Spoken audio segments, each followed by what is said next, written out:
He's going to present us with the theme of the past, present, and future of the design of small and medium-sized vessels. Please welcome him with a big round of applause. He worked for SHI, and also he was involved in the evaluation of the ships as well.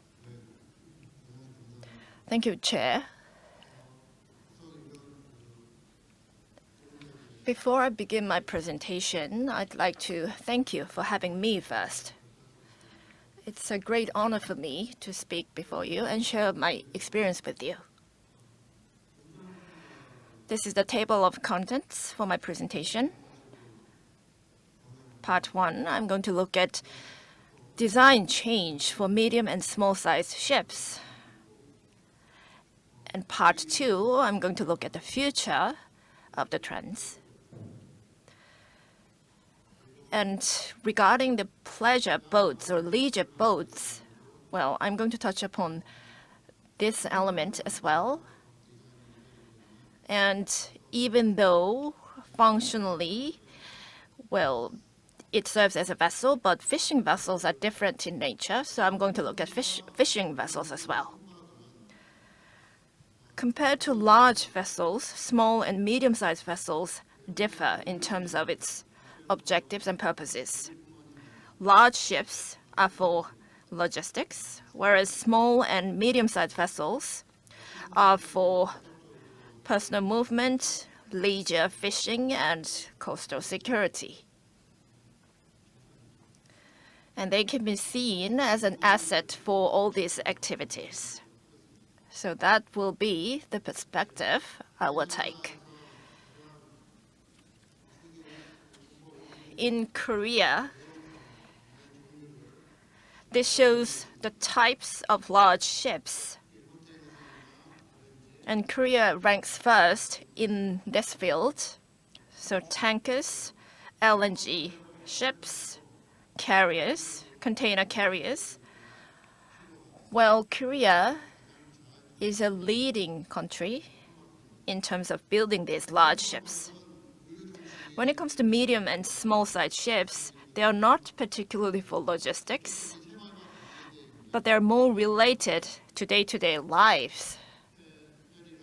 Ferries, ro-ro ships, fishing boats, pleasure boats, and patrol boats for coastal security. These are the types of medium and small-sized ships in Korea. Considering that, in terms of design, what's the difference between large versus medium-sized vessels? The term design itself can be slightly different from the design that we're trying to talk about today, because the concept may differ. For example, it's about the structure and the shape of a ship to meet the needs of the ship owners. For large ships, it's big scale, so it's divided into smaller elements, various elements, so that it can achieve its purpose. But for a smaller ship, the components are rather integrated and small in numbers, so there is distinct difference.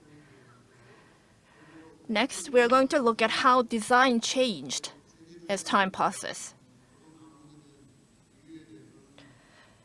And also I'm going to talk about how Korea became the leading shipbuilder.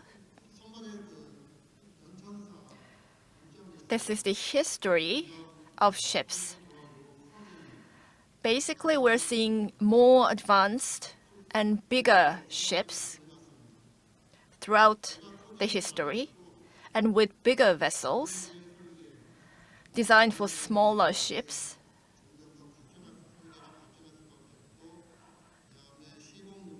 Became more advanced, and it required more capability in terms of construction method and management. So if you look at the history of shipbuilding industries of Korea, it follows the track of efficiency increase of shipbuilding and its growth in size. So that's the major trend. And as an example, we made the blocks bigger to simplify the process. So that will continue to be a trend going forward as well. And this affects other processes. So from a shipbuilder's point of view, we have no choice but to develop new construction methods, and that will drive us to strengthen our R&D. On the other hand, for medium and small-sized vessels, the capability for shipbuilding is rather small. What that means is, in terms of design, there's not much of a room that we can use. The development of design for medium and small-sized ships is rather stuck for smaller-sized vessels, as you can see from the slide.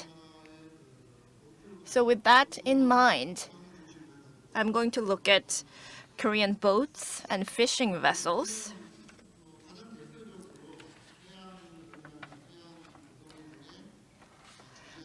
Leisure crafts are one of the vessels where design is regarded as the most important factor.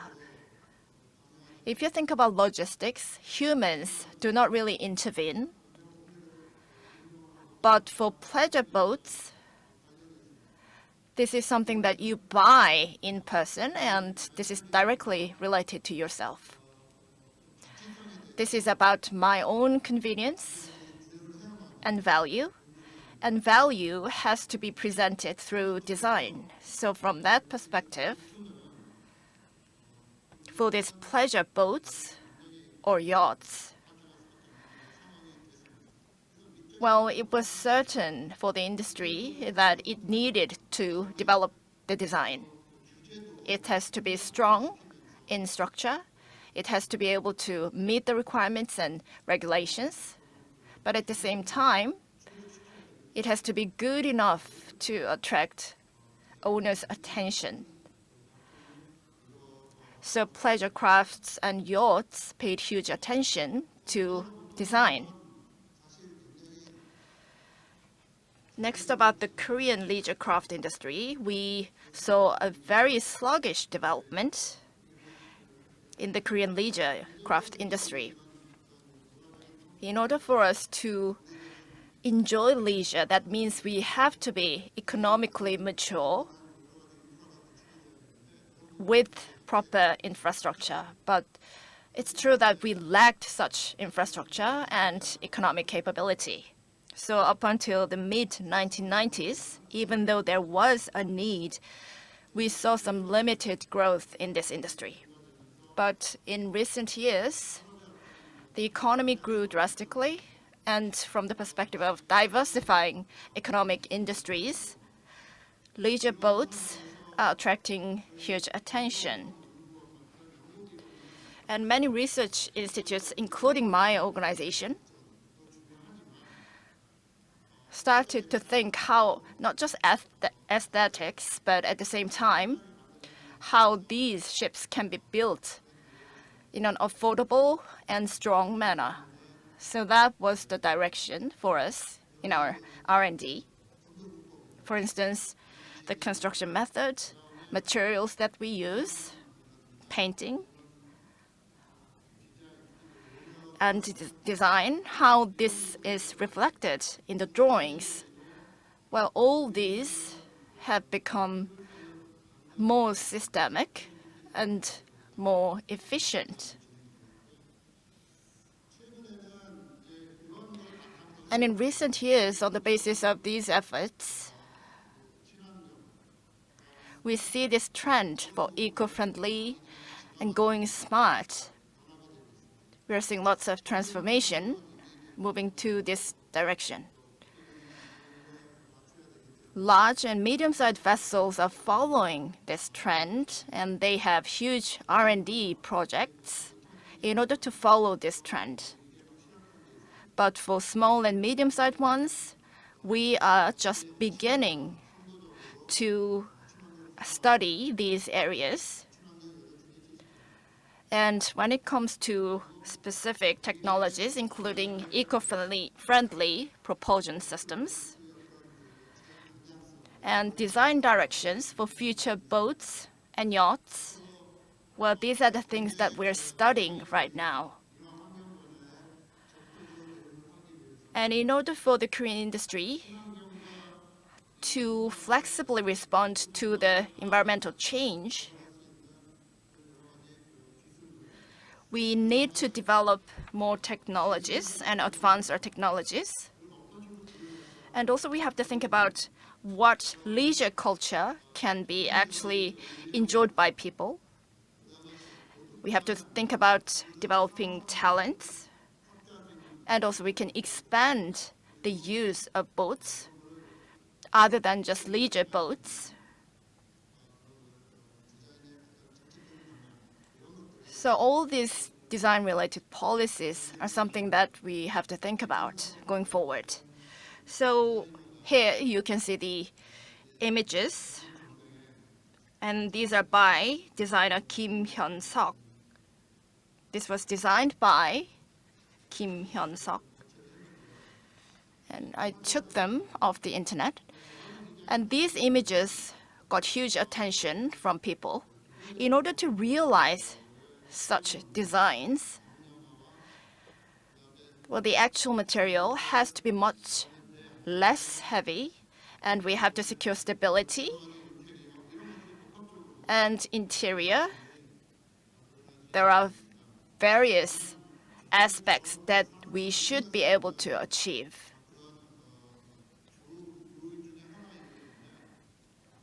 And as design can lead the future development of the ocean industry, shipbuilding industry, I believe that we need to work harder on this design aspect. Next, to the fishing vessels.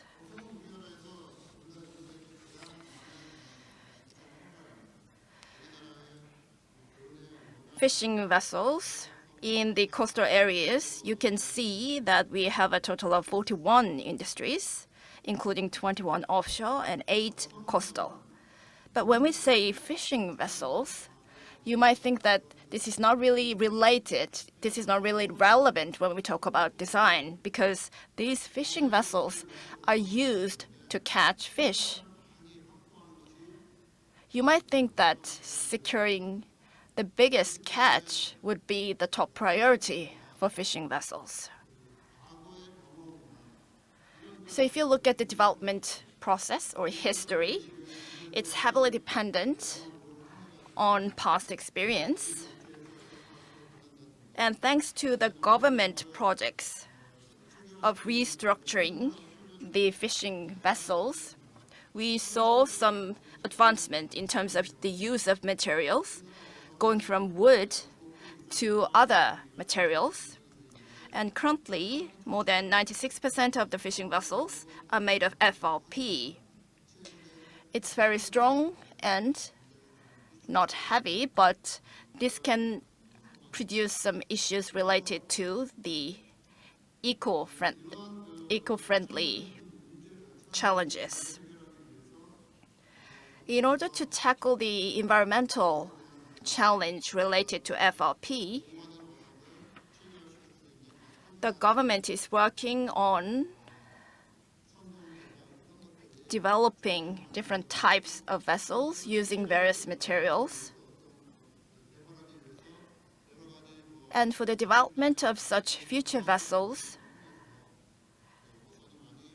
we're using naval architect science to improve the quality of aged and existing fishing vessels. Like I said, FRP is widely used for current fishing vessels. It produces some issues, and many countries around the world are trying to tackle the issue of the FRP material because it can be very fragile to fire and also other risks. The government like I said before, is trying to standardize fishing vessels so that these old fishing vessels can be modernized in line with various standards. But it really depends on what the environment is like for these fishing vessels. It really depends what kind of eco-friendly propulsion systems they have, and that will decide what changes needed to change the form of these fishing vessels. And in doing so, we can also consider the welfare and safety of crew members. Currently, many of these aspects are being studied and included in the R&D activities. From this slide, you can see the actual example. Instead of using FRP, this shows how we can utilize more eco-friendly material like HDPE. And also we can go from diesel to LNG or electric propulsion system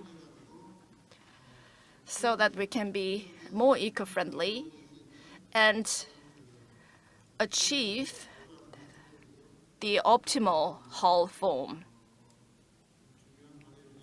These are the main challenges and tasks that we need to complete.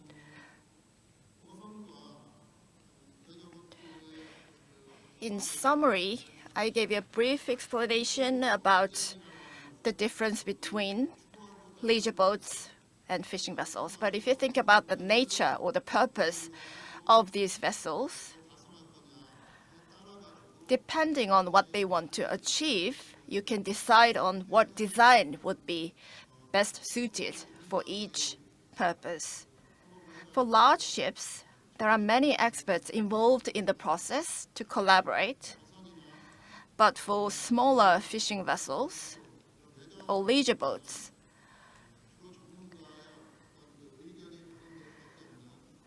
well, they majorly reflect the ideas of experts only. And in that respect, what's crucial is developing and nurturing talents who can provide good recommendations and feedback for these vessels.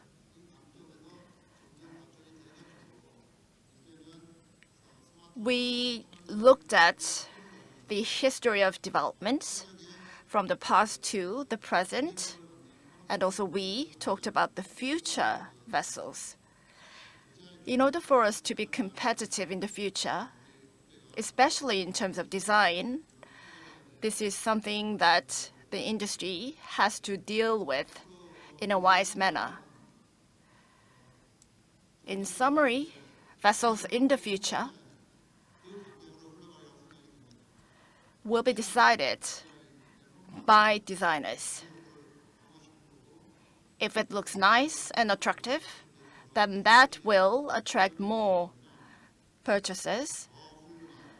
And that's why we need more advancement in terms of design, because it can lead the growth of the industry.